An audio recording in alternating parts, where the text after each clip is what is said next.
What's up, everybody? Welcome to the Existential Stoic podcast, episode 47. We've made it to 47.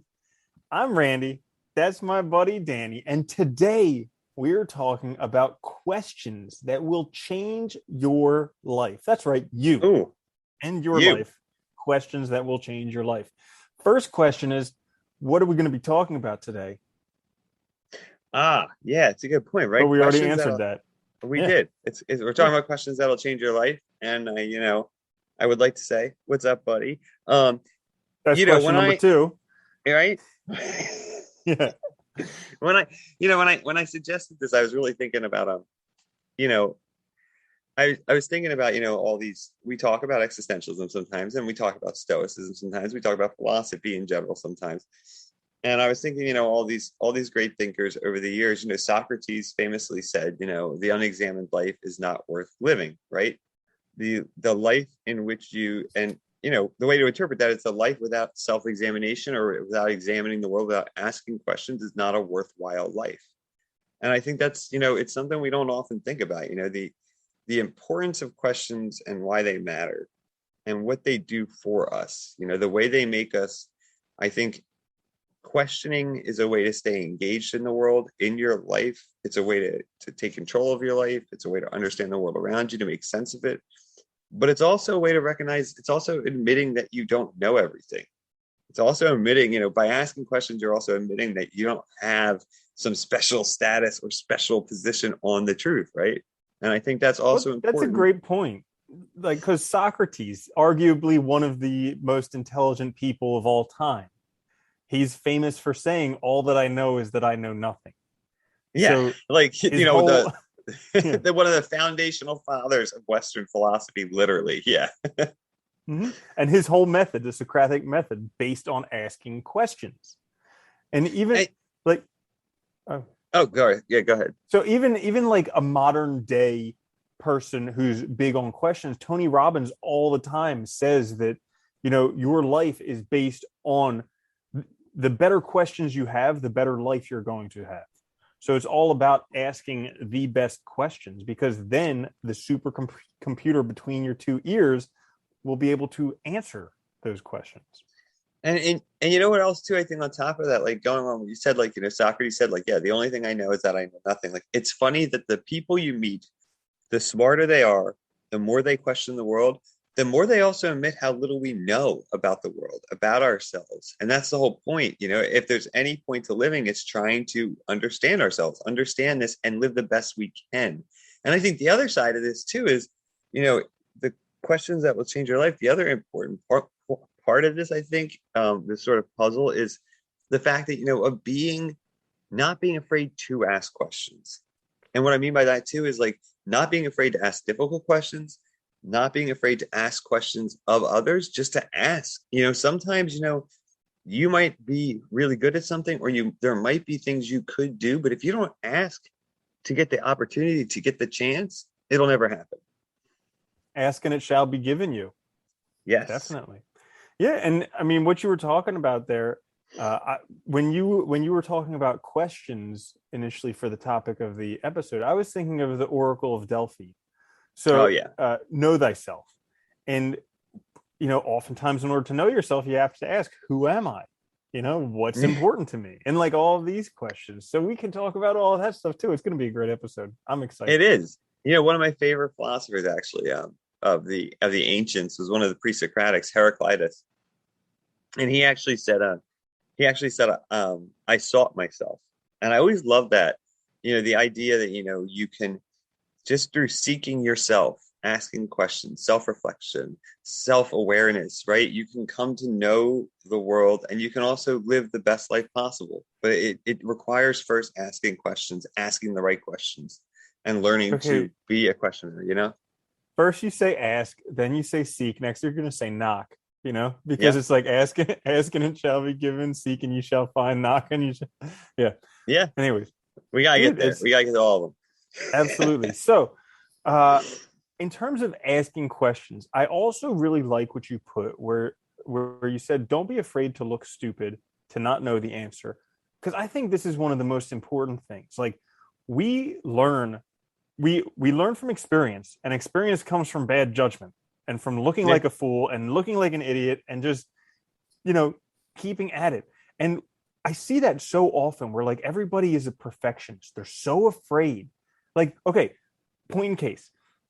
There's this guy I know who speaks 5 languages. Okay. Somebody Okay. and you learn to speak languages by blundering. Like you just Yeah. mess up enough times until you get it. But he speaks 5 languages. Okay. Somebody asked him to speak one of the languages and he was shy about speaking it. And I was like, how is that possible? How is that possible? Who cares? Because I think it was because he was like the teacher. So like he felt, like people were going to Oh, judge him. But even so, it's like this whole thing that people have about looking stupid. Like it must have been in school where people were just like so well, humiliated for looking stupid. I am so glad you brought that up actually, because it's like there was some really important studies that were done that showed one, um, especially I'm thinking here of the US, but particularly women, young women especially, are less likely to raise their hand in class and answer a question unless they're 100% sure they know the answer, because they're so afraid of being embarrassed, of the social pressure to be perfect, all of that. Um, so it means the consequences are that the men are more likely to raise their hands even if they don't know. And right there, that shows you some problems in how we're educating individuals. But generally speaking, in a class when you're teaching people, you can see it, like people want to ask things. And I always tell my classes, like, just ask whatever question is, just ask it, because chances are somebody else in the room has the same question or something related. Because if Yeah. you're not getting it, they're probably not getting it. And And if no one asks, everybody's like it's a stupid question. And then there's like yeah. there's no stupid question. And it's like, yeah, the stupid question is the one that you want to ask and you don't. That's the And stupid question. And now yeah, you're stupid because you're stuck with it. yeah, you're stupid because you didn't ask. And the worst part is too, is like if you're instructing people, you can sometimes see that they're not getting it or that they have questions. But until they ask, you don't know exactly what it is. And if you've studied something for a long time or worked on something for a long time, it is hard to mentally get back to that place you were in when you first interacted with it and those questions that you had. It's not always easy to remember, what were my initial questions? What were my initial struggles? Because that's helpful information, obviously, used to help them sort of understand it and know. So it's like, yeah, not being afraid to just ask is the starting point. I think you have Well, to you you have to made get you over that. made a really good point right there. I remember a story that you were telling about one of your professors early on, and you were talking about how he knew so much, and he kind of told you it's like because I've been doing this for a long time, Yeah. and it's Oh like, yeah. yeah. And like He was great. nowadays, Yeah. yeah, so like Yeah. I was gonna. nowadays, Okay. because we have, let me just finish this and then we'll come back to that. So like Yeah. nowadays, there are so many examples of these people who have been working on stuff forever and now they're an expert. And because you see them all over the place being an expert, you think that they're an expert at everything. So like, you know, but like the thing is, they've spent so much time. So tell that story for maybe people who haven't heard it that first time, because this is like, it's a phenomenal story. Yeah. No, it was good. It was. I was studying philosophy in undergrad. I had this great advisor who was like, at the time he had to have been in his late 60s, right? So, I'm what, like 21 or 2. So he's got, roughly 40 years on me. And he just seemed to know everything. And the guy he was very brilliant, practicing Buddhist and all, very nice, very, very mild mannered, very nice guy, very helpful, awesome. And like, I would get frustrated because I'd be like, man, like, I'm never going to be able to do this like you do it. And like, I went to his office one time because I was working on my thesis project, and I said something to him like, like, it's like, you get it so easy. I'm never going to be able to do this. And he's like, he stopped me. He's like, stop. He's like, calm down. He's like, I have 40 years, at least on you. At least. That's 4 decades. He's like, so think about how much you read now. He's like, forget about what I've read. He's like, just think about how much you read now. If you read the same amount as you do now for 40 years in one subject area, he's like, you're definitely gonna be fine. He's like, you'll definitely know enough. And it's like, and it just put it into perspective so clearly. And it's funny too that you were mentioning that, because it made me think of something else as well. And it's a common mistake. I remember when I was doing my student teaching, as a teaching, when you're learning how to teach, I guess in graduate school, you're a teacher's assistant, and then you teach classes on your own. And one of the best things, one of the faculty members asked me, is like, what do you do if you get a question that you don't know the answer to? Because like a lot of people think, I'm in the front of the room, I'm teaching this class, I should know the answer to everything. That is absurd. Because first of all, you have kids from all different backgrounds. Some of them are very intelligent, and some of them are very intelligent in different fields. So they might make a connection. Somebody might make a connection to say scientific implication for something in philosophy, and they know the science better than I do. Now, I can talk out my ass and pretend like I know something, right? And know the answer, but it's better just to admit that, hey, I don't know. It's okay. I can look it up for you. I can definitely look into it. And that's what I said. I said I would take my time and I would think. And if I couldn't answer it, I'd just tell them. And then I'd say, look, I can look into it and get back to you because that's the reality. But, it's like, it's not just asking questions, it's also understanding how to respond, I think, to questions when asked. And like to that, even the people that we look up to as experts and stuff, they don't have all the answers either. I think that's crucial as well. And so I'm listening to this book about Charlie Munger right now because he's like arguably one of the more intelligent people living right now. People love him for his mental models and his ability to just like think of everything all at People once. do So love him. Yeah. yeah. And so like one of the things that he talks about there is how when you're an expert in only one thing, you're actually very, very dangerous Yeah. because you see the world from only one point of view. And he talks about all the time how you need to have this broad scope of knowledge. So I think that like everybody gets paralyzed from these people who are really good at one thing. And usually that one thing is just making money. And we Yeah. think that we idolize them because they've become good at this one thing called making money. And really, we don't see the potential damage that that's causing just Oh, because dude. they literally can be a weapon. We were I think I mentioned this before, Nietzsche did this lecture series called Anti-Education, and he was critiquing the education system in Germany at the time for what he saw as, basically it was going in the wrong direction. And there's like, look, he was like, elitist and snobbish, and there's a lot of issues with it. But a lot of the criticisms he made were very important, which was he was saying that, basically the education system was starting to, much like it does now, focus on specialization, focus on work preparation. So instead of educating people to be well-rounded individuals, to be good persons, to be good members of society, to have broad knowledge, they were really educating people to do one specific thing. And he said the problem with that is then you rely on the newspaper, because that was the time, obviously, right? So you're relying on the newspaper for all your information about all these things that are happening in the world, but you don't have the skill set to process it, to understand it, to make informed judgments. And so you end up, basically being stupid in all these other areas because you haven't ever explored them and you haven't developed as a whole person. And I think this is the other important thing about asking questions. It's about becoming a whole person. It's about having broad knowledge. It's about always learning. And it's about becoming becoming your best self, a good person, not just good at something. And there's a difference. That's a really good point. So that being what it is, what are some good questions that people would be asking? Questions that can change your life. What? Oh, is that the topic?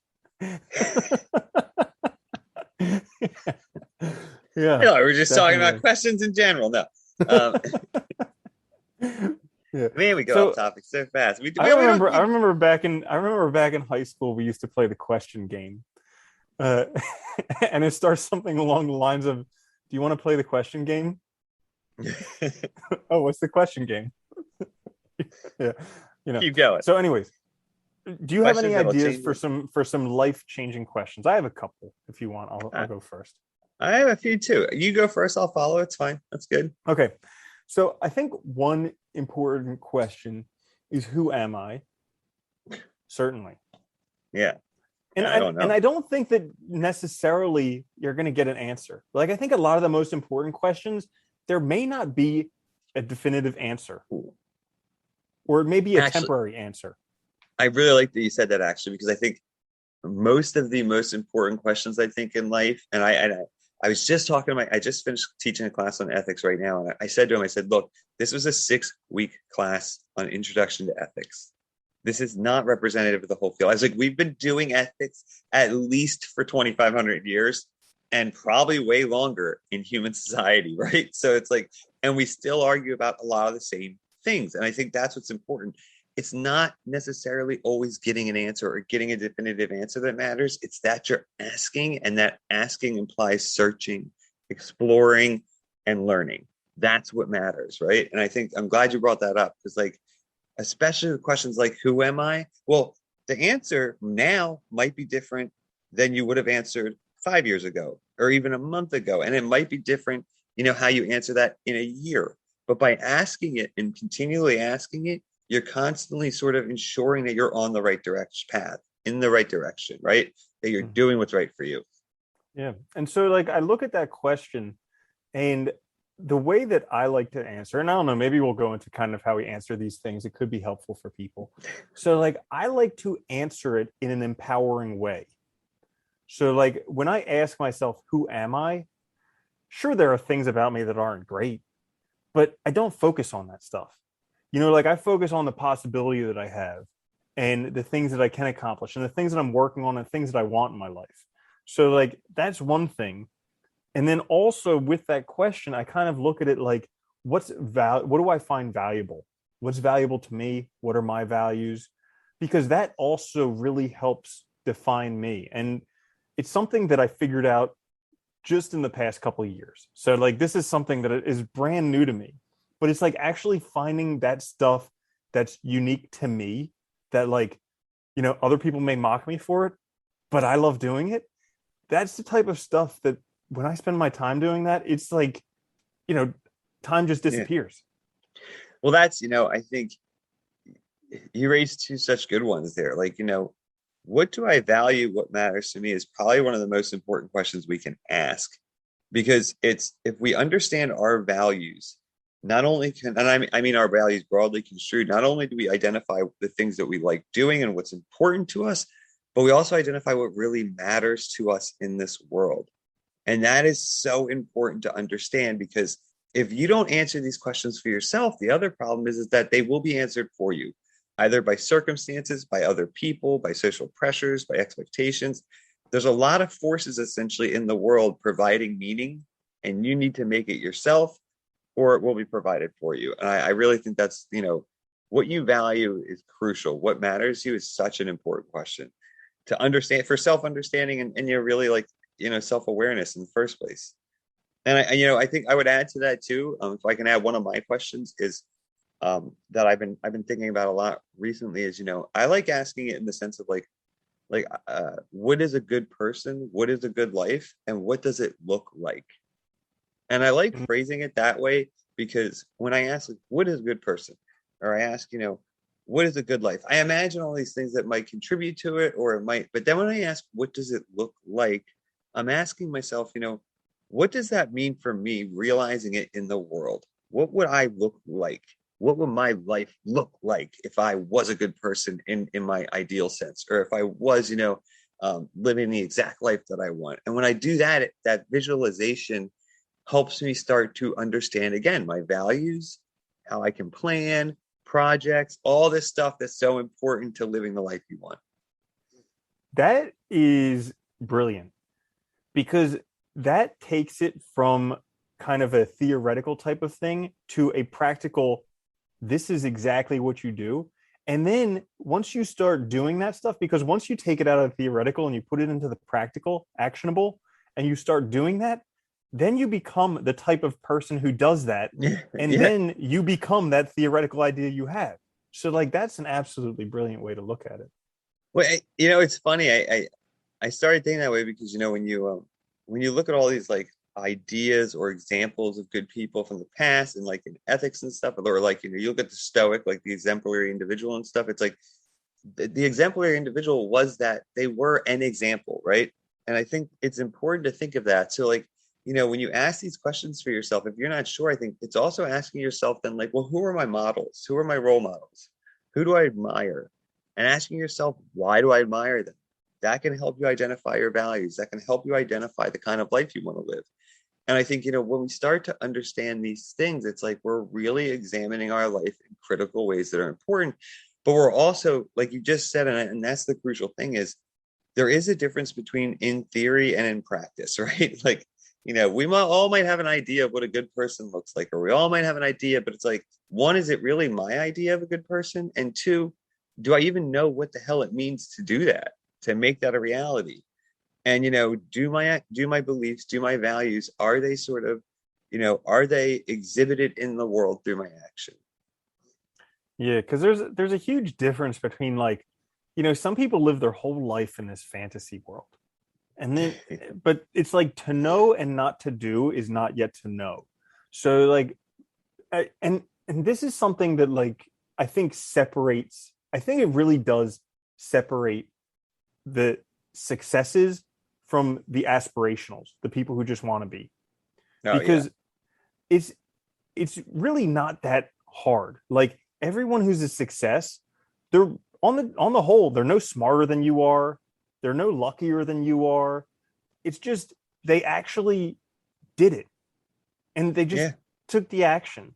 Like I remember for so long, whenever I would read books, they some books have like action steps in them. And I would always be like, oh yeah, I'll come back and I'll do this later. And and I would never ever go back to the book and do it. So now, like, whenever that stuff comes up in a book, I just start doing it now because I'm reading through the book anyways. And it Yeah. makes such a big difference because you actually like put it into practice, like what you're saying. Yeah, you're putting it into practice, and you're actually, and also I think what people forget too is when you put it into practice, by doing that, it also allows you to formulate new other important questions. Questions that you would never have thought of had you not tried, you know. And it's also like, I think, importantly too, when we talk about questions that will change your life, it's also, how do we phrase these questions? How when you the way you phrase a question is also, I think, indicative of whether or not it's a serious question, or whether or not it'll get you to where you want to go, or whether or not you're thinking practically. I think there's so many things here that are important, that can help us really, like, not only understand our lives but live a better life. I And then, wanna I wanna yeah, go ahead. I want to continue what you were just saying there with phrasing the question, how that is extremely important. So I read about this the first time from Rich Dad Poor Dad, where he's like, many people say Oh I yeah. can't afford it, and he says rich people say, how can I afford it? And there's so many books that basically say that if you just analyze the words that come out of your mouth, it'll tell you a lot about your life. So by asking it like that, by using the phrasing like you're talking about to figure it out, that gives you so much leeway. Like instead of saying, oh, I can't afford it, say, how can I afford it? Or instead of saying like, oh, I'm so unsociable, you could be like, how can I be sociable? So it's like all of these things that the phrasing of the question definitely makes a big difference. Oh yeah, and like, and especially instances too where, like, when you examine the types of questions you ask, and the types and the ways you phrase it, it also kind of informs you, are you treating yourself as a victim or as somebody who has agency?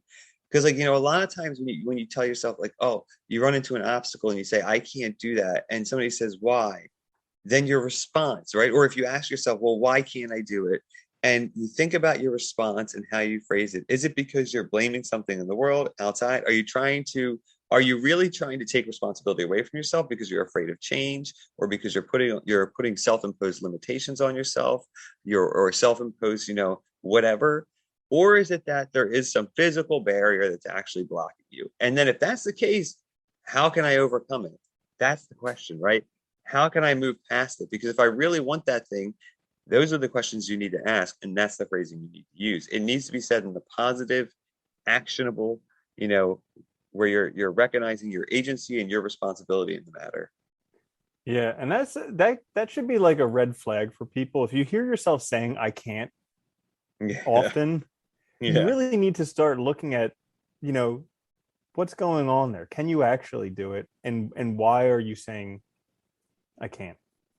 I'm glad you actually mentioned that too, because one of my favorite questions too is, whenever I'm facing something that I want to do or I want to try, and I one of the things I first ask myself is, do other people do this? Because then if they do, I know I can do it. And if they're doing it, I ask, how did they do it?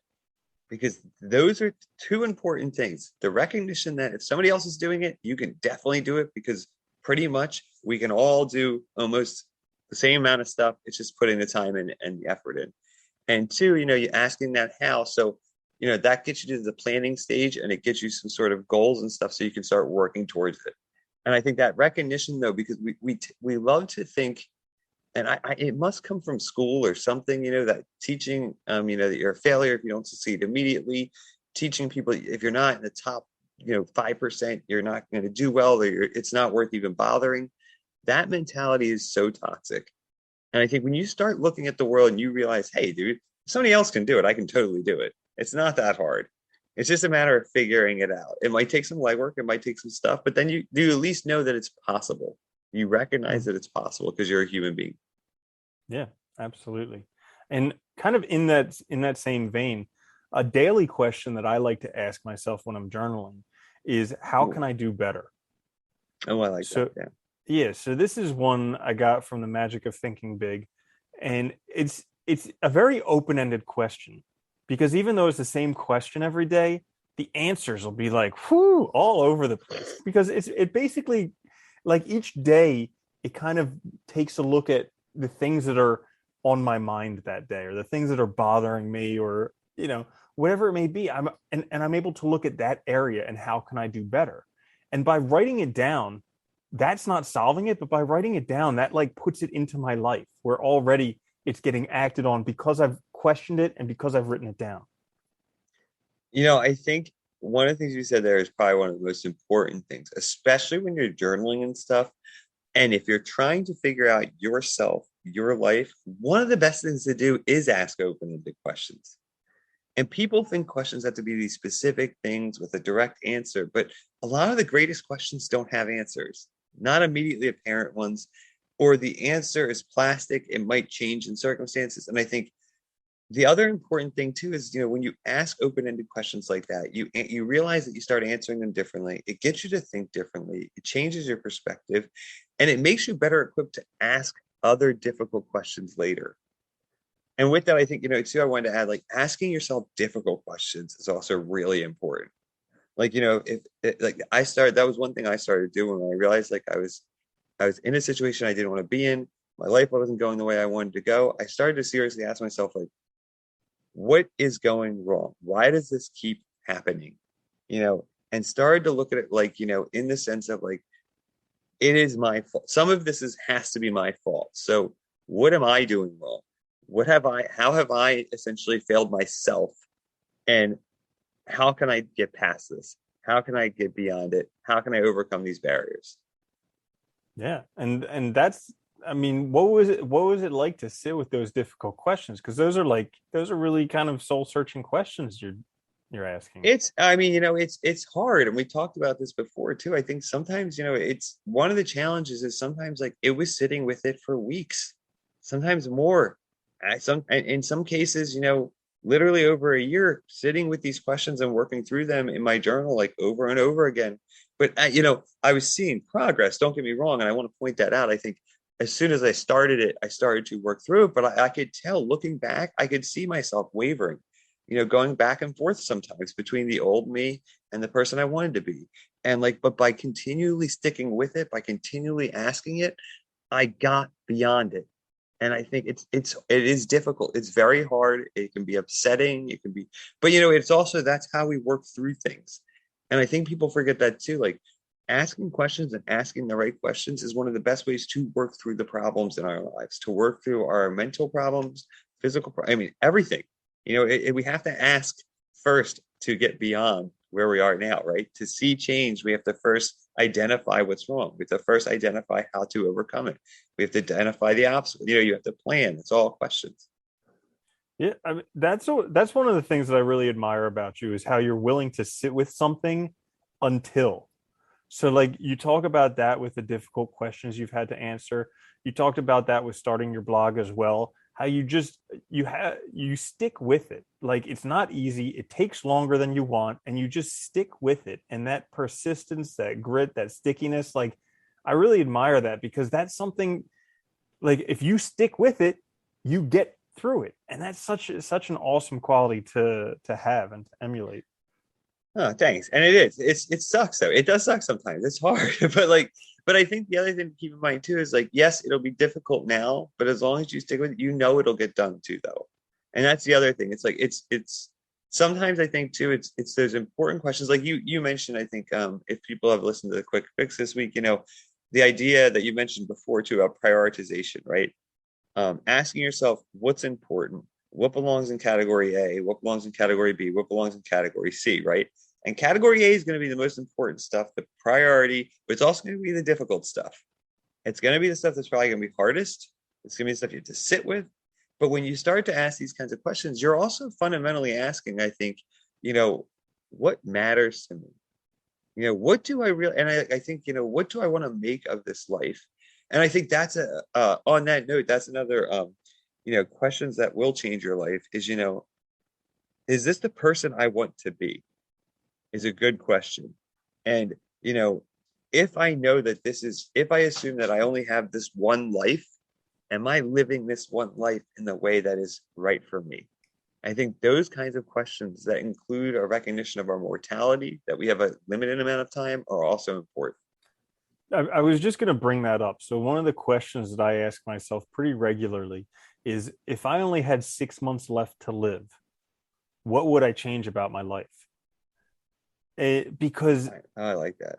Everybody lives like we got a million years to live, and the thing is, you're here today, you're gone today. You never know what it's going to be. I mean, life expectancy goes up and up, and there's a good chance that you'll live a nice full life, but it's not guaranteed. So why are you putting off the life that you want? When do you think it's going to happen? If not now, then when? So like that's a question that I like to ask all the time. Like, if you and I think that 6 months is a great time period, because it's like long enough to really make a big difference, but at the same time it's short enough where it's like what 6 months feels like. Yeah, I really like that because it's an amount of time we can comprehend and conceptualize. But I also really like it too because, one, if you're living the life that's right for you, the life that's meant for you, right, you probably wouldn't change anything. But then there's also, like, I know so many people who, like, I've always wanted to travel to this place, this one specific place. It's like, well, if you only had 6 months to live, you should probably go there, right? Like, if you knew you were going to die in 6 months, now's the time to do it, if that's like that important to you. And it's like, thinking that way, I think, is critical too, because it helps us ask those hard questions and get to the bottom of difficult questions about what really matters. And it teaches us, I think, too, by asking questions like this, it teaches us also how to say yes and no and to the appropriate things. Because we've talked about it so many times, but I think, at bottom, questioning the examined life, it's worthwhile because it is your own life. It's a life where you have your own values, your own priorities. It's yours. And you have to ask the questions to get to that point. And I think that's why it's so important, at least in my mind. That's why it's so important. It's so critical. Yeah, definitely. And I have another question that comes up. It's you know what? It's gone. That's okay. You know, I always like to what was it? It was Sartre always had that idea of, that human beings we have radical freedom, and with radical freedom comes radical responsibility, right?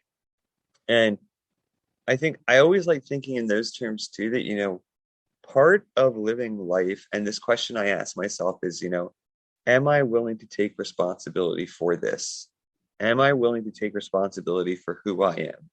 Or am I taking responsibility for my life, right? Do I look at my life, and do I look at my past and who I am now as something that I created, that I'm accountable for? Or do I look at it as something that other people or circumstances made, where I don't bear any responsibility or any burden for? Because what I like about Sartre's conception of radical freedom and radical responsibility is, to be free, you also have to be responsible for yourself, right? In that strict sense of, you're responsible for everything you do and for what you become and for who you are. Yeah, that's a really great one. So like one of the books I just read was on forgiveness, because I've been dealing with like some long-standing forgiveness issues. And I kind of came to this realization the other day that the reason that I'm not really forgiving the other person is because I'm not being responsible for what happened.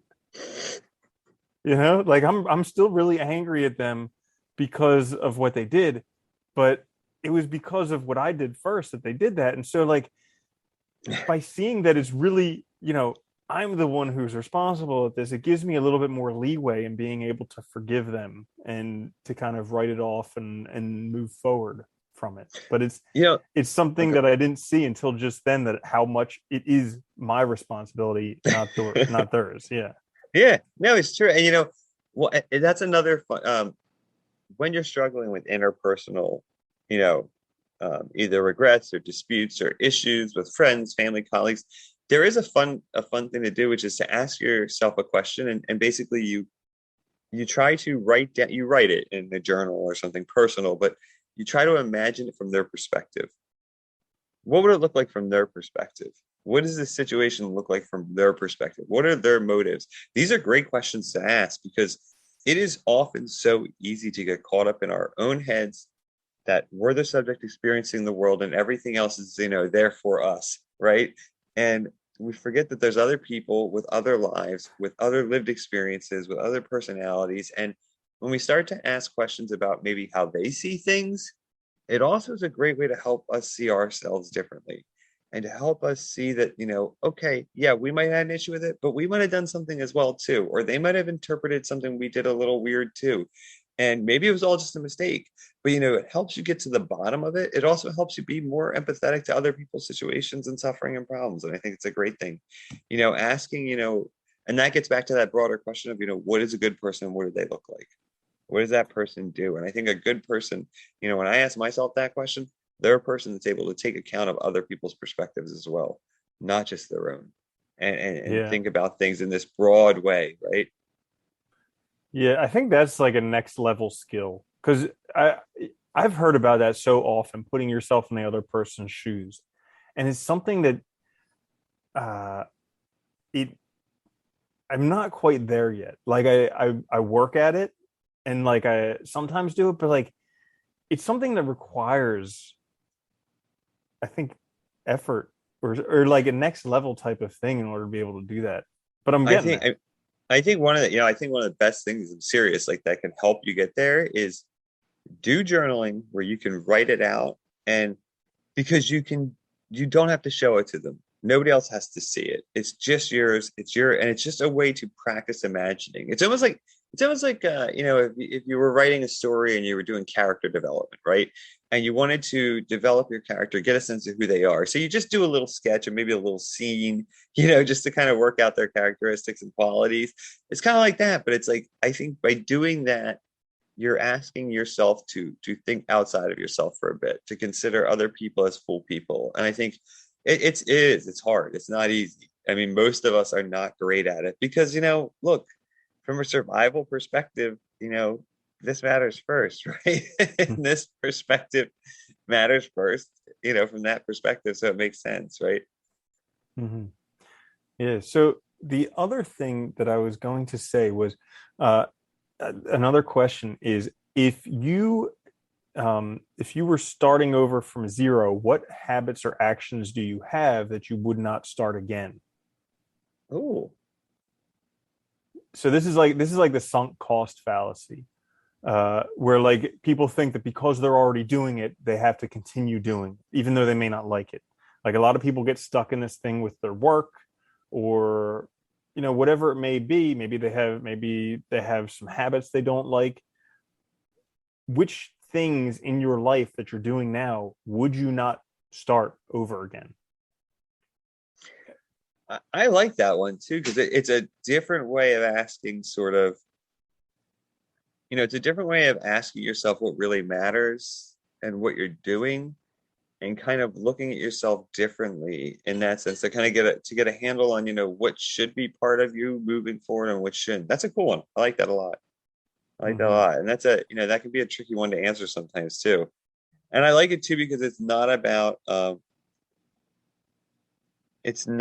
like looking back and regretting or wishing these things didn't happen. It's very forward looking, which I like, because I think Mm-hmm. that's a lot more positive when you're talking about, these sorts of things. You don't want to look back and be like regretting and negative and all, but instead, what can I do? What can I take out now?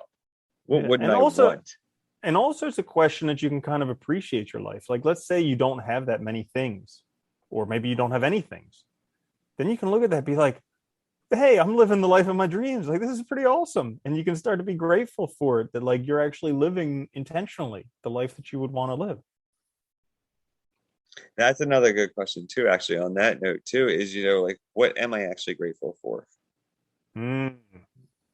And we've talked about that a ton, but like, like what in my day to day, what in my overall life, what are the things that, and I think we mentioned it in a recent episode, but like, what are those things that, if you think of it in terms of like, as our past being, the culmination of who we are now and it being necessary for who we are now, what are those things now that I really appreciate that in a way makes even the difficulties of my past worthwhile?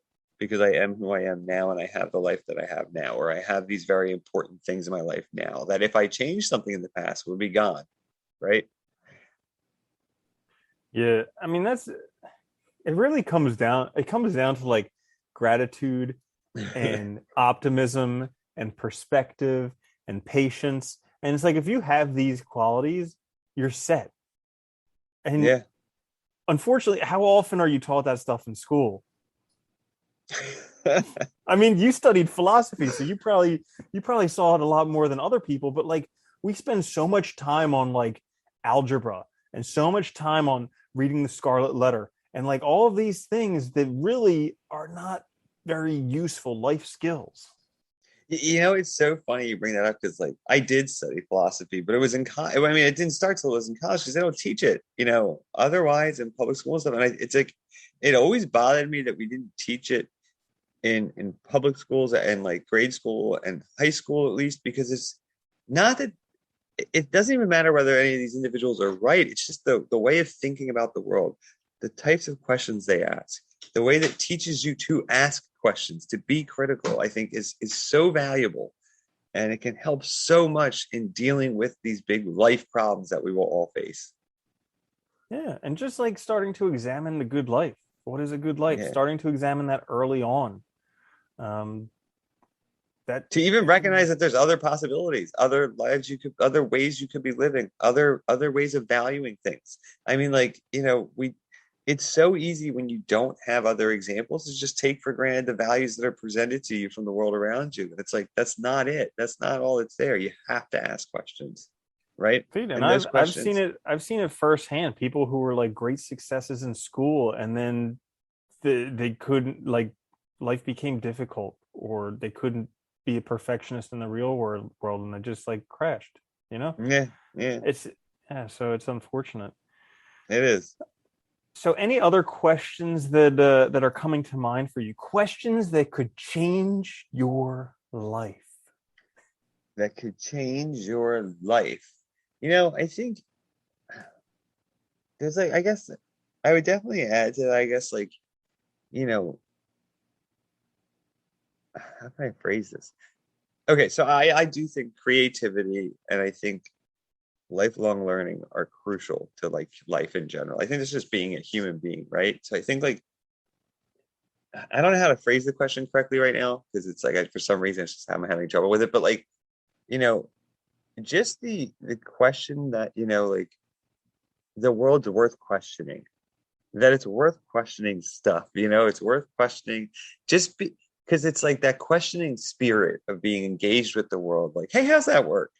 Hey, what's that? I remember being younger and my parents used to get mad at me because I remember taking apart electronics because I wanted to see how it worked inside. I remember, those old cassette players. I remember taking apart because I wanted to see the little like gears and the wheels and how it spun and how it read the little thing. And like, but by taking it apart, in some cases, I ruined some things. I tried to put them back together, but I was little. And it's like that kind of like having that kind of spirit, that mindset that like life is about asking questions, I think gives you such a different engagement in your life and in the world. And I think one of the most important reasons why you should ask questions is, thinking all the answers, not examining your own life, you're not going to be a good person. And you're missing out on a lot because you assume you know things before you even try them. You assume you know that someone's good or bad before you even meet them. You assume so. And I think assumptions, what do? They make an ass out of you and they make an ass out of me. So I think, like, asking questions just in general, that spirit, that way of thinking, that lifelong engagement with living, this is your life, right? Make get the most out of it as possible because you don't know when it will end. And so I think I would end with that. I think in my Yeah. side at least. Yeah. And I would say the same thing. Like the life of your dreams is out there. What are Yeah. you letting hold you back? And are you seriously going to let that hold you back from the life of your dreams? Oh, and what are you afraid of, right? Like that's those two are good. Yeah.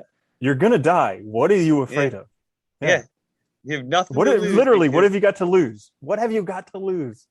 Yeah. I think that's a good one, right? You have nothing. What do you have to lose? What are you afraid of? Because guess what? At the end, we're all meeting the same fate and we don't take anything with us. So those are good ones. Yeah. I like Mm-hmm. that. Awesome. Well, guys, thank you so much for joining us today for episode 47 of the Existential Stoic Woo! podcast. It's been a blast. Questions that will change your life. Danny, I It got to has say been it a was a blast. pleasure. It's always a pleasure, Randy. I love you, buddy. I love you too. Make sure to subscribe, like, click the notification bell, share with friends and family. Come watch us on YouTube podcasts, and find Danny on Twitter. We'll catch you guys Yeah. later. See you next time. Peace. Peace.